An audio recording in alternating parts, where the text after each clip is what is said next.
Hi, everyone. Happy Saturday. Hope everyone's having a great day. Um, Today, what are we going to talk about today? Another Am I the A-hole question that we're going to talk about here.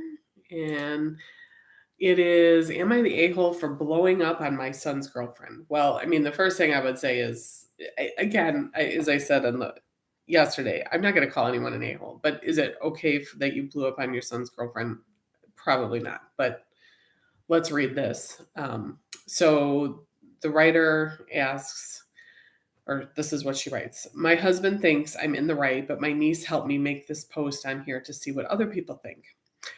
I, 52-year-old female, have three sons, ages ranging from 13 to 20.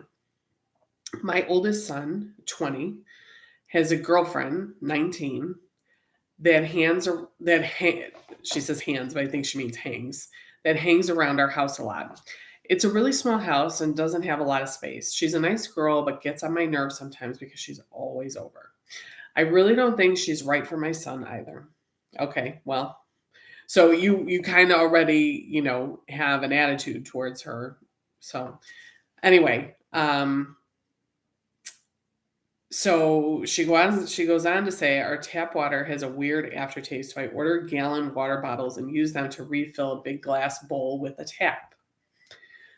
It is not cheap to get water and other groceries delivered, so I tell my son's husband and the girlfriend to be courteous of the other people who live here and not use up the water as it runs out fast in our big household.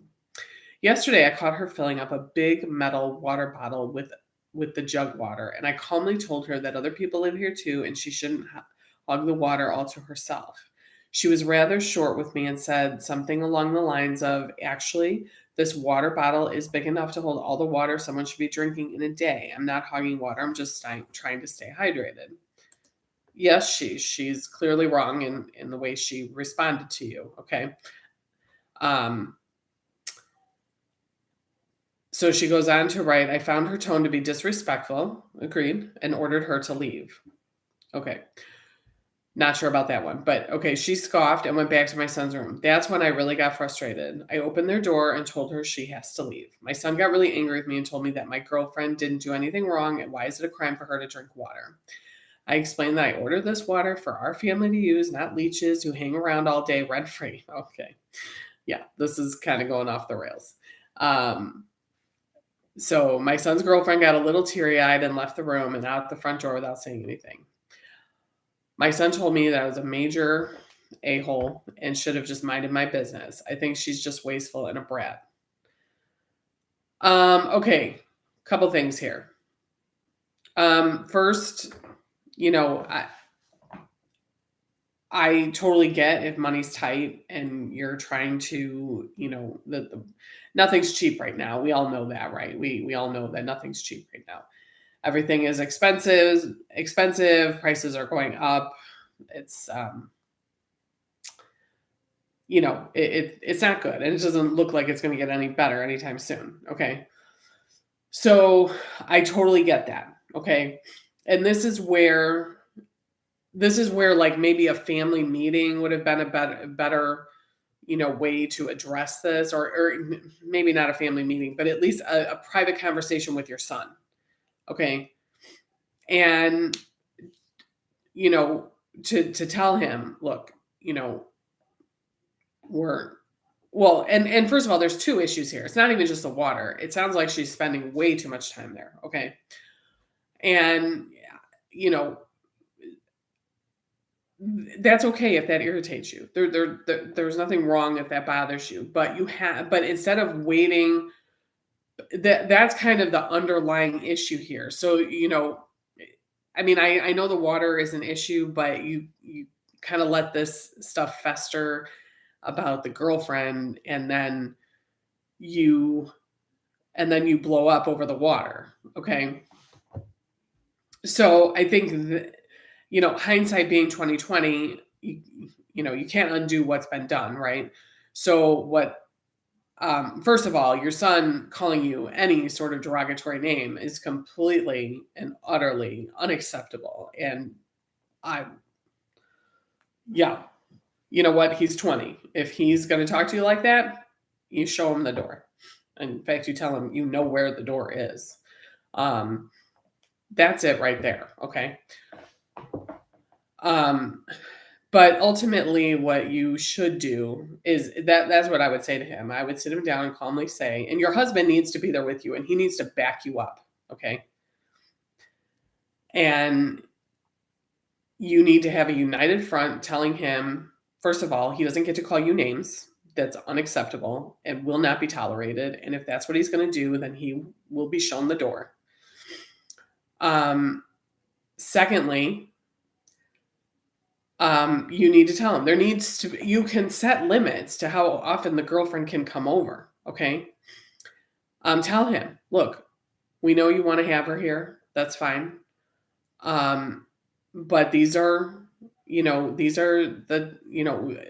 or you could even set it to a limit. Like you can only have her here 5 hours a week. So if you have her here 5 hours on a Saturday, that's it. You guys will have to go out and go somewhere else if you want to hang out together.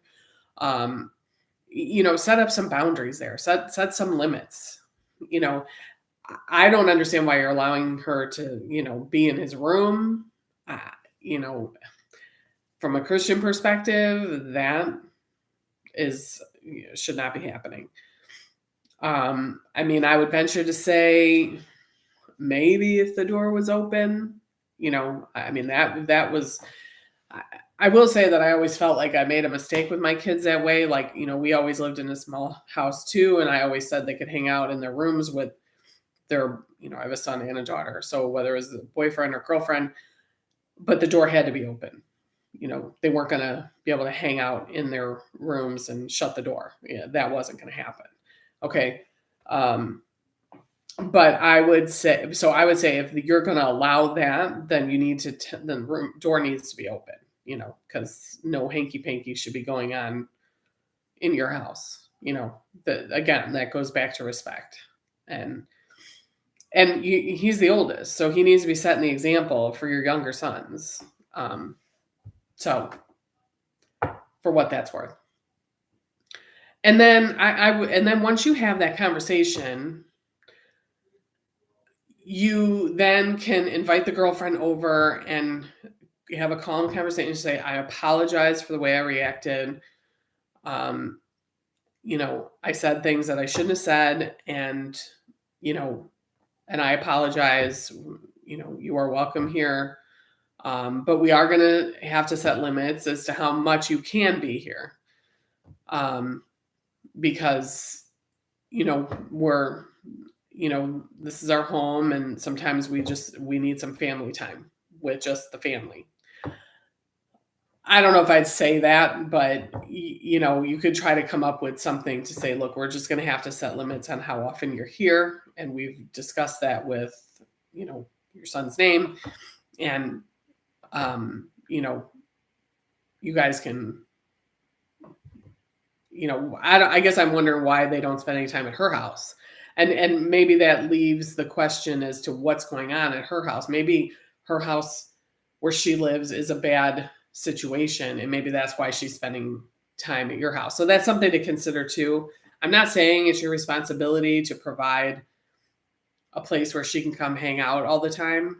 It's not. It's a nice thing to do, but that's not your responsibility. So ultimately, yes, this could have been handled better. Would I call you an a-hole? No. But this certainly was not handled correctly. But it's redeemable, and it's really about setting the limits, and again, when it comes to limits, you can even set the limits as to how much water she can have. So that she knows, look, when I go there, I can only have so much water. So if I'm going to go there and I want to drink more water than that, then I got to bring my own water. So there's nothing wrong with that. It's your house. You get to set the rules and the boundaries, and you need to not worry about whose feelings you're going to hurt about it with those rules and boundaries. Don't make apologies for it. But don't let things fester so that when you blow up, then you have to apologize because you said things you shouldn't have said. So anyway, that's what I got for today. Would love some feedback. Would love to hear what others think about what I said. Um, and if you know, anything you would add to it. Um, yeah. So I hope that helps someone today, and I hope everyone is having a great weekend. And we will talk again maybe tomorrow. We'll see. We'll see. Talk to you soon.